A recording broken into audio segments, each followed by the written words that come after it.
Episode 6 के opening credit scene में हमने देखा कि पिएट्रो भी अब इनके फैमिली का हिस्सा बन गया।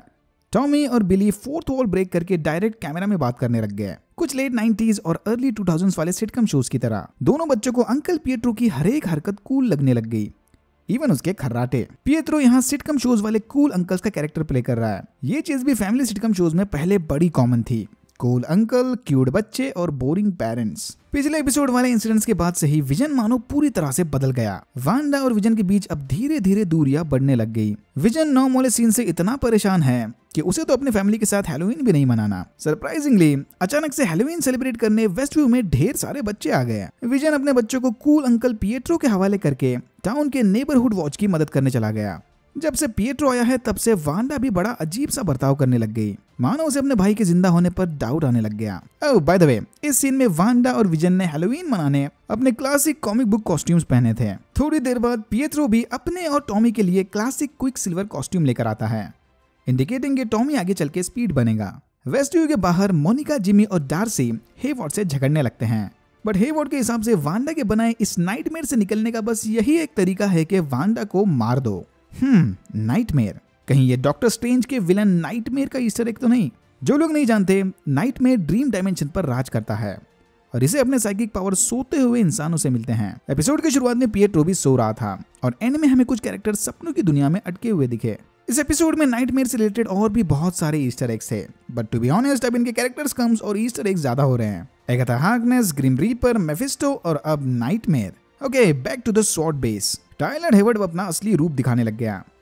मोनिका गैंग पूरी तरह से वांडा के सपोर्ट में थी, इसीलिए टाइलर इन तीनों को बेस से बाहर निकाल देता है। यहीं पर टाइलर ने मोनिका और कैप्टन मार्वल के रिलेशन की बात की, उसकी मम्मी का नाम लेकर इस पर पर्सनल अटैक किया और बाद में उसके कम एक्सपीरियंस का मजाक उड़ाकर उसे ये दिखा दिया कि यहाँ पर बॉस कौन है। पहले से इन दोनों के बीच की केमिस्ट्री एसिडिक लग रही थी।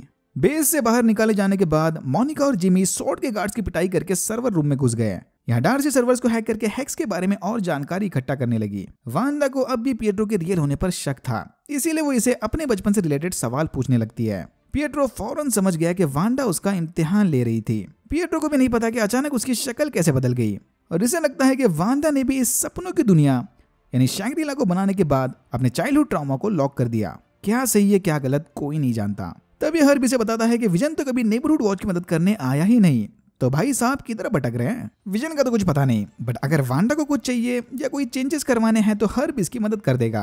हर्ब भी अच्छे से जानता है कि इस टाउन की क्वीन भी वांडा ही है। वेस्टव्यू के किनारों पे भटकते हुए विजन देखता है कि वहां रहने वाले सारे लोग ग्लिच मार रहे हैं। शायद वेस्टव्यू के कॉर्नर में वांडा के हेक्स मैजिक का नेटवर्क इशू हो।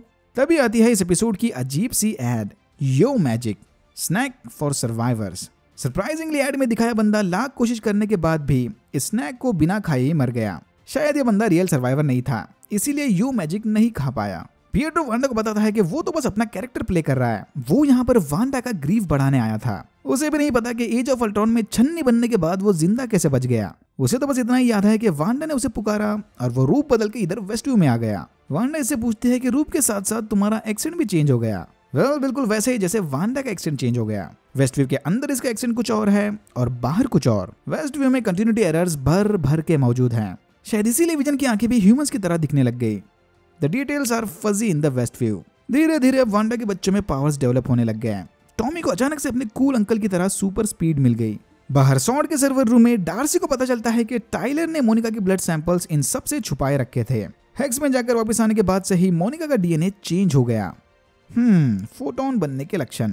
वांडा का हेक्स लोगों का डीएनए चेंज कर सकता है।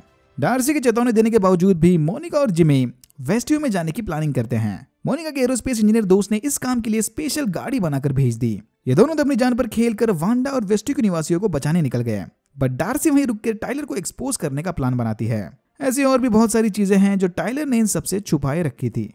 टाइलर सीक्रेटली विजन के वाइब्रेनियम से उसे और उसके आसपास रहने वाले लोगों को ट्रैक कर रहा था। इसके बारे में बाकी किसी को कुछ नहीं पता। विजन वेस्टव्यू के एज पर जाकर देखता है कि वहां रहने वाले लोग तो हिल भी नहीं रहे।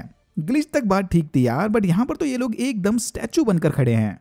विजन फौरन अपने असली रूप में आकर ऊपर से एरिया की छानबीन करता है कि तभी इसका ध्यान एग्नेस पर गया, जो किसी तरह रास्ता भटककर वेस्टव्यू के किनारे पहुंच गई। विजन के द्वारा जगाए जाने के बाद एग्नेस इसे पहचान लेती है कि ये भाई साहब तो एवेंजर हैं। बट वेट, विजन जिंदा कैसे हैं? विजन को ना ही एवेंजर्स के बारे में कुछ पता है और ना ही उसकी मौत के बारे में। थोड़ी देर बाद एग्नेस जोर जोर से चुड़ैल की तरह हंसने लगती है, ये बोल के कि वांडा इन्हें यहाँ से कभी निकलने नहीं देगी। एग्नेस का ब्रेकडाउन देखकर विजन फिर से उसकी मेमोरी रिसेट करके उसे टाउन के अंदर भेजता है। तो क्या वाकई में इस सब के पीछे वांडा ही थी या एगाथा हार्कनेस विजन को गुमराह कर रही है? पिएट्रो वांडा की रियलिटी को देखकर काफी इंप्रेस हो गया कि कैसे उसने यहाँ रहने वाले लोगों की जिंदगी सुधार दी, और जब तक कोई फेस्टिवल नहीं आता ये सारे बच्चों को भी सुला के रखती है ताकि बच्चों को वांडा के हेक्स पावर्स वाला दर्द सहना ना पड़े। बट वांडा यहाँ फिर से कंफर्म करती है कि उसे जरा भी आइडिया नहीं कि उसने ये रियलिटी कैसे बनाई या फिर बनाई भी कि नहीं। उसे तो बस इतना ही याद है कि वो सब कुछ खोने के बाद अकेलेपन का शिकार हो गई थी। इतना बोल के वांडा पिएट्रो की तरफ घूमती है कि bang, another jump scare. Vision की तरह ही इसे पिएट्रो का भी ज़ॉम्बी वर्जन दिखता है। भाई ये चल क्या रहा है इस टाउन में? उधर एलिस एवेन्यू के एंड पर विजन वांडा के हेक्स बैरियर को तोड़कर बाहर जाने की कोशिश करता है।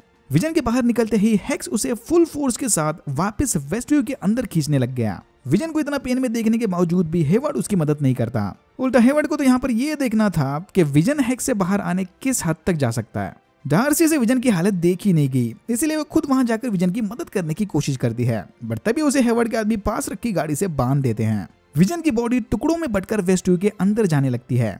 टॉमी के बाद अब बिली के पावर्स भी जाग गए। बिली ने भाप लिया कि उसके पापा किसी खतरे में हैं और इसने फौरन ये खबर अपनी मम्मी को दे दी। बिली की बातें सुनकर पिएट्रो विजन की कंडीशन का मजाक बनाता है कि भाई एक बार मरा हुआ बंदा 2 बार कैसे मरेगा। ये सुनते ही वांडा ने पिएट्रो को गुस्से से हवा में उड़ा दिया। फिर वांडा विजन को बचाने अपने पावर की मदद से हेक्स फील्ड को एक्सपांड करती है। धीरे धीरे अब डार्सी समेत स्वॉर्ड का पूरा बेस वांडा की पॉकेट डायमेंशन का हिस्सा बन गया। वह टाइलर हेवर्ड समय रहते वांडा की चपेट से बच गया। मॉर्निंग और जिमी दूर से सारी सिचुएशन को देख रहे थे। देख के तो ऐसे ही लग रहा है कि सब कुछ वांडा के कंट्रोल में है। जो भी हो, यहाँ एक बात तो कंफर्म हो गई, विजन वेस्टव्यू के बाहर नहीं बच सकता। लगता है फिनाले में विजन एमसीयू को फाइनल गुड बाय बोलने वाला है। शायद वेस्टव्यू अनोमली के द्वारा ही एमसीयू में म्यूटेंट्स का जन्म होगा। जैसे इससे मोनिका को पावर्स मिले, शायद वैसे और भी लोग होंगे। क्या होगा अगर धीरे धीरे ये हेक्स बैरियर सारी दुनिया में फैलकर ब्लास्ट हो जाए? 67 लोगों का डीएनए चेंज होकर म्यूटेंट्स की लाइन लग जाएगी। ये वाला एपिसोड बहुत ही ज्यादा एक्शन पैक्ड था। लग रहा है फैन थ्योरीज वाला वीडियो जल्द ही लाना पड़ेगा। अगर आपको वीडियो अच्छा लगा तो please like channel subscribe for more videos like this. मैंने ऐसे और भी वीडियोस बनाए जिनके लिंक्स आपको डिस्क्रिप्शन बॉक्स में मिल जाएंगे। Thank you very much for watching and I am hoping to see you in my next one.